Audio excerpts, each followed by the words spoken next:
दोस्तों आप जानते हैं कि पेट्रोल बहुत ही महंगा हो चुका है। हमारे उत्तर प्रदेश में तो लगभग 93 रुपए है और कुछ जगह पर ये लगभग 100 रुपए प्रति लीटर को भी पार कर चुका है। तो ऐसे में आपको 2021 में इलेक्ट्रिक स्कूटर खरीदना चाहिए या फिर आपको पेट्रोल वाला स्कूटर जैसे कि एक्टिवा हुआ, जुपिटर हुआ, वगैरह वगैरह, कौन सा खरीदना 2021 में आपके लिए सबसे ज्यादा बेस्ट रहेगा। इस वीडियो में मैं इन दोनों स्कूटर को कंपेयर करके आपको बताऊंगा जिससे आप लोगों को जानकारी हो पाए। अगर आपको वीडियो पसंद आती है तो प्लीज आप इस वीडियो को लाइक करें, शेयर करें, जिससे और भी लोग जान सकें। और आप हमारे इस चैनल को Rahul versus Mintu bike channel को सब्सक्राइब करके बेल आइकॉन को जरूर दबाएं, जिससे हमारी हर आने वाली वीडियो की नोटिफिकेशन आप तक पहुंच सके। दोस्तों सबसे पहले अब हम दोनों स्कूटर के मॉडल और डिजाइन को कंपेयर करेंगे। उससे पहले मैं आपको एक जानकारी दे दूं कि मैं लगभग 1.5 महीने से ईबी का एट्रियो इलेक्ट्रिक पावर स्कूटर को यूज कर रहा हूं, तो उसका जो अनुभव है और साथ में मैंने जुपिटर और एक्टिवा को जो रिपेयर किया है, उनको चलाया है, उनमें जो खर्चे आए हैं, उनके आधार पर ही मैं इन दोनों स्कूटर में जो अनुभव मिला है उनके आधार पर ही मैं आपको कंपेयर करके बताऊंगा। मॉडल और डिजाइन की बात करें तो ईबी का एट्रियो एक प्रीमियम स्कूटर है जो इलेक्ट्रिक स्कूटर है। इसका भी मॉडल और डिजाइन काफी बेहतर बनाया गया और एक्टिवा और जुपिटर तो देखने में अच्छे लगते ही हैं, तो यहां पर मॉडल और डिजाइन में कोई बहुत बड़ा कंपेयर नहीं बनता है। तीनों स्कूटर अच्छे दिखते हैं। अगर आप कम कीमत वाला इलेक्ट्रिक स्कूटर लेते हैं तो वहां पर आपको थोड़ा सा मॉडल और डिजाइन में कम अच्छा देखने को मिलेगा, लेकिन यहां पर तीनों देखने में अच्छे हैं। अब हम सबसे जरूरी प्राइस की बात करते हैं दोस्तों, तो ईबी का एट्रियो इलेक्ट्रिक स्कूटर आपको लगभग 64,500 रुपए ऑन रोड प्राइस में मिल जाएगा। और यहां पर अगर जैसे इनके पेट्रोल वाले स्कूटर की बात करें, जुपिटर और एक्टिवा की, तो लगभग ये आपको 85,000 रुपए ऑन रोड प्राइस में मिलेंगे। और यहां पर दोनों में लगभग 20,000 रुपए का अंतर आपको देखने को मिल जाएगा।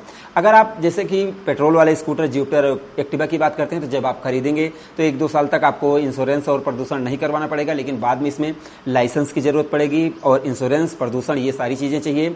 और जबकि आप जैसे इलेक्ट्रिक स्कूटर में देखेंगे तो आपको ना तो लाइसेंस चाहिए, ना तो आपको इंश्योरेंस करवाना है, ना तो प्रदूषण करवाना है, ना आरसी, किसी चीज की कोई जरूरत नहीं है।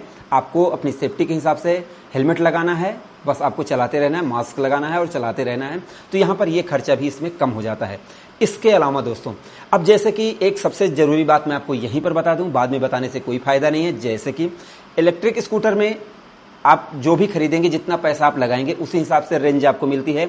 अगर ईबी के एट्रियो की बात करें तो लगभग 70 से 80 किलोमीटर ये जा सकता है एक बार फुल चार्ज होने पर, जबकि जुपिटर और एक्टिवा में वो पेट्रोल वाले स्कूटर हैं। जितना आप पेट्रोल भरवाएंगे उतना आप इसको चलाते रहेंगे। आप 200, 400, 500, 1000 किलोमीटर भी जा सकते हैं। पेट्रोल डलवाते रहें, थोड़ा सा आराम करते रहें और जाते रहें। तो यहाँ पर आपको एक जैसे कि लिमिट मिलती है कि आप उतना ही चल सकते हैं, क्योंकि चार्जिंग में भी टाइम लगता है। चार्जिंग टाइम की बात करूं तो लगभग अगर पूरी डिस्चार्ज हो गई, एकदम 0% हो गई, तो लगभग 7 से 8 घंटे लग जाएंगे। और अगर आप जैसे दिन में 20 से 30 किलोमीटर चलाते हैं तो लगभग 2-3 घंटे, 1 घंटे में ये चार्ज हो जाएगा। तो वो आपकी कंडीशंस अप्लाई होती है, जबकि उसमें चार्ज नहीं करना पड़ेगा, आप पेट्रोल भरवाओ और चलते रहो। तो इसमें ये फायदा है। अब इसके अलावा माइलेज भी मैंने आपको बता दी। अब हम सबसे जरूरी बात करते हैं, जैसे कि खर्चे अगर जोड़ लिए जाएं 1 साल के, तो अगर आप 85,000 रुपए का स्कूटर लेते हैं इलेक्ट्रिक स्कूटर, और एक जैसे प्रतिदिन आप 50 किलोमीटर चलाते हैं, 1500 किलोमीटर महीना हो गया।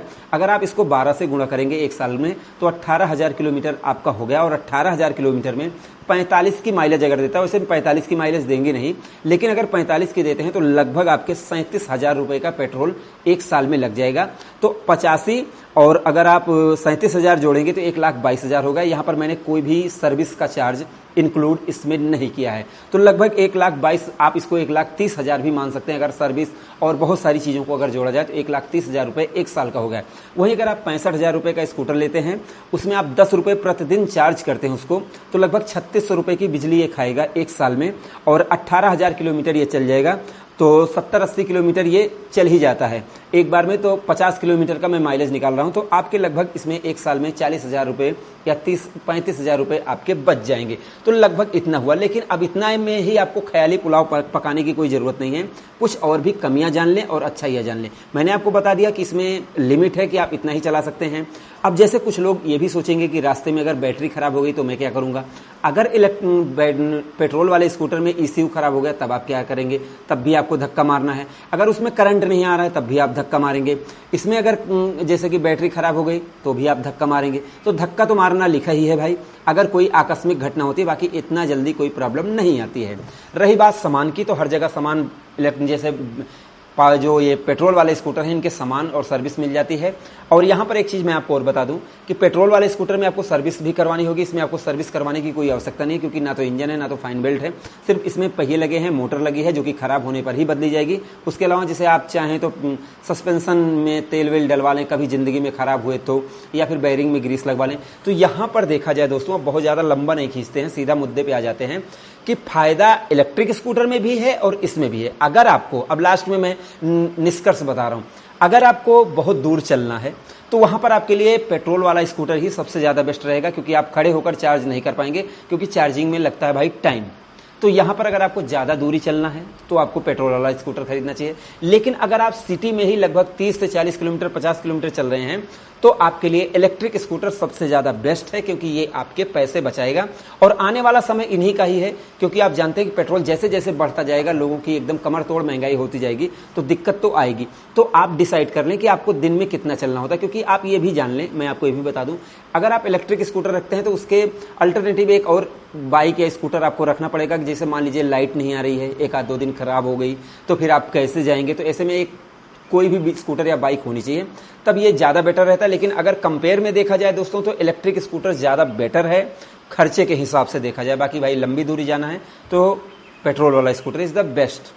तो अब मैंने आपको सारी चीज़ें क्लियर कर दी है। एक और वीडियो बनाऊंगा अपने बाइक पॉइंट चैनल पर, जिसमें मैं आपको और थोड़ा सा ज़्यादा डिटेल में बताऊंगा। अभी मैंने आपको एक छोटी सी जानकारी दी जिससे आप लोग ये जानकारी कर पाएं, क्योंकि जब लोग बैटरी वाला स्कूटर खरीदते हैं कहते हैं 1 साल में इस स्कूटर के पैसे निकल तो आएंगे, जबकि आप पेट्रोल वाला लेते हैं तो उसमें आपके पैसे घुसते जाते हैं। और आप जब इलेक्ट्रिक खरीदते हैं तो आप सोचते हैं भैया क्या पैसे निकल आएंगे मेरे कि नहीं निकल आएंगे, तो इसमें पैसे आपके धीरे धीरे निकल आएंगे। एक दो छोटी छोटी चीज़ रह गई है, जैसे कि बैटरी की 1 साल वारंटी होती है, उसके बाद 2 साल अगर आपकी चल गई तो आप, जैसे लिथियम आयन वाली नहीं है तो आप लगभग 10 से 12 हज़ार रुपये में बैटरी चेंज करवा सकते हैं।